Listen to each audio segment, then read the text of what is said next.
We are happy that you came, like you saw in the notice of the Lord Chief Justice. We're here because of the extrajudicial killings that have taken place over the past couple of weeks, couple of months. And of course, the latest, as you all know, was that of Albert Ojwang. You appreciate the Constitution of Kenya, under Article 1 makes the people of Kenya sovereign, and it also, at Article 3, absolves all of us to defend, uphold, and defend the Constitution.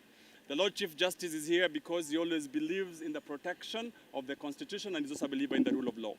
You know very well, Article 73 of the Constitution requires of public officers to behave in a manner that gives dignity and honor to that very office. So we're here to request the IG, the DIG, and the DCI to respect the dictates of the Constitution. And so the Lord Chief Justice is going to give notice in terms of what we plan to do in the next couple of days. So he is going to read a statement. Then after that, we're going to drop the statements at the offices of the DIG, the IG, and the DCI. Thank you very much. Lord Chief Justice, please welcome.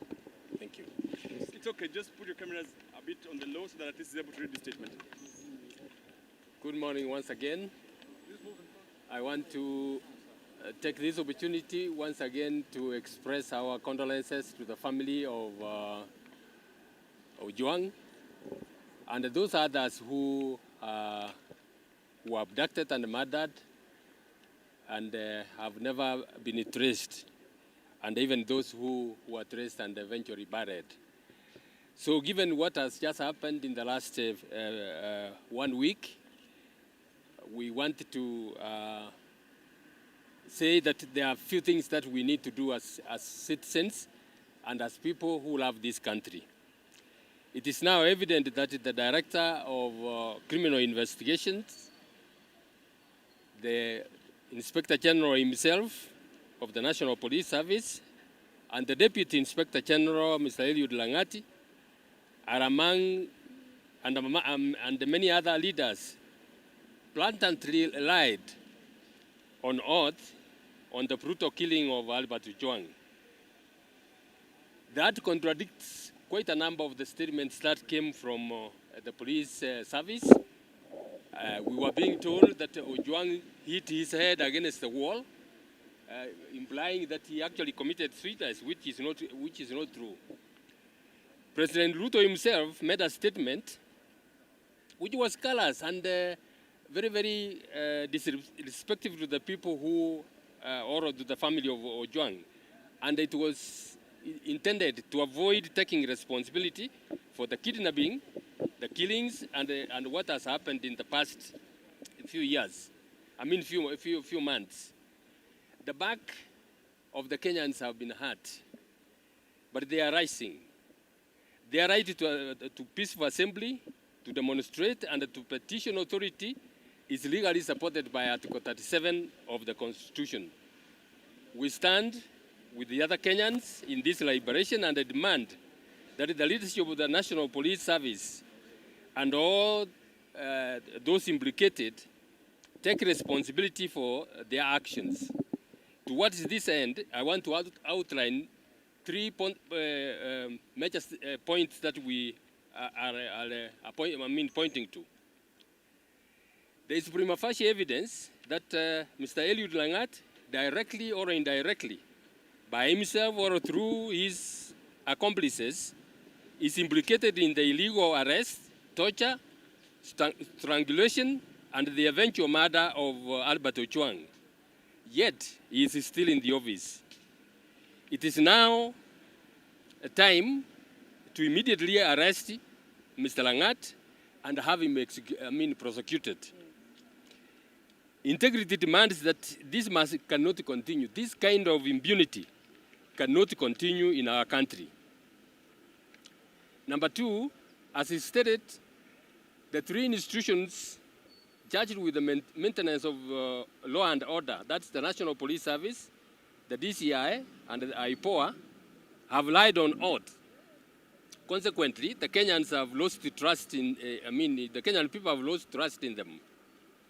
This cannot be allowed to continue. Our institutions of human rights and justice need a serious resetting and rebuilding. To begin this resetting and rebuilding process, we demand the arrest of the DCI, because he lied on oath, and the IG, as well as Mr. Lagat himself, and they be prosecuted, and those, of course, who are associated with the murder of Ojwang. To clear this, to be clear, we support the efforts of the other Kenyans who have already petitioned for private prosecution.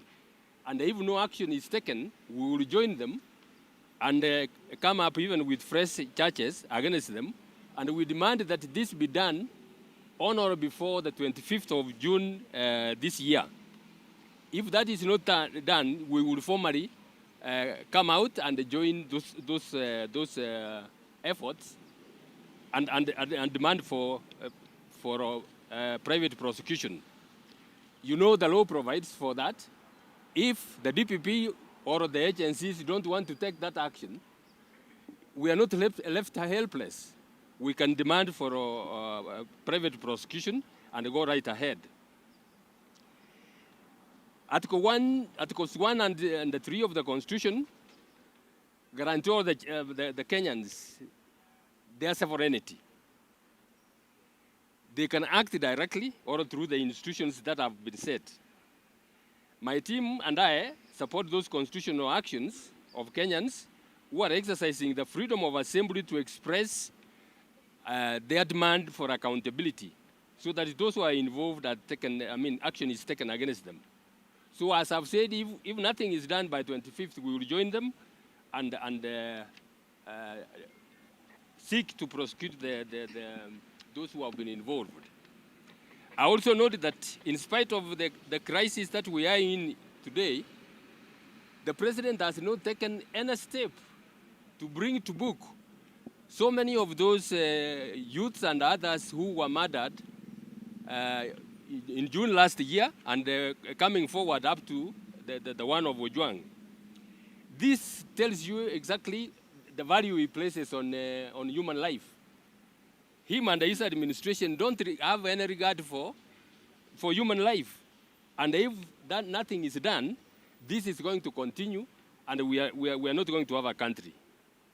This era of impunity shall only come to an end when the people reclaim their power under the Constitution that carries their hopes, dreams, and guarantees human dignity.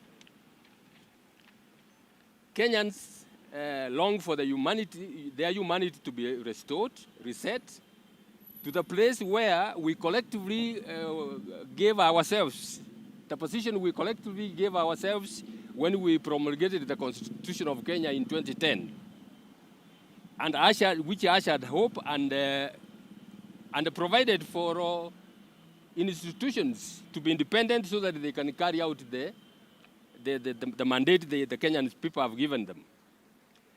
The spirit that was set by the Gen Zs last year, who courageously came out and demanded their rights, is a spirit we all embrace. And we want to call upon all Kenyans to join the young people and demand for this right. Without doing that, we are going to be taken for granted for years, and our country is going down the drain. So our call is that let us not keep quiet. Let us stand up and demand for our rights and demand for justice to be done. Somebody who has taken the life of another should be behind the bars and be prosecuted. And if that is not being done, if the state doesn't see that, the people themselves will do it. Thank you very much. Thank you very much, colleagues. Okay, I'm just going to take two quick questions so that at least we don't take too much time here. Okay, labda swali tu wewe kwa Kiswahili, wewe kama ulikuwa mwenyekiti wa jopo ambalo lililenga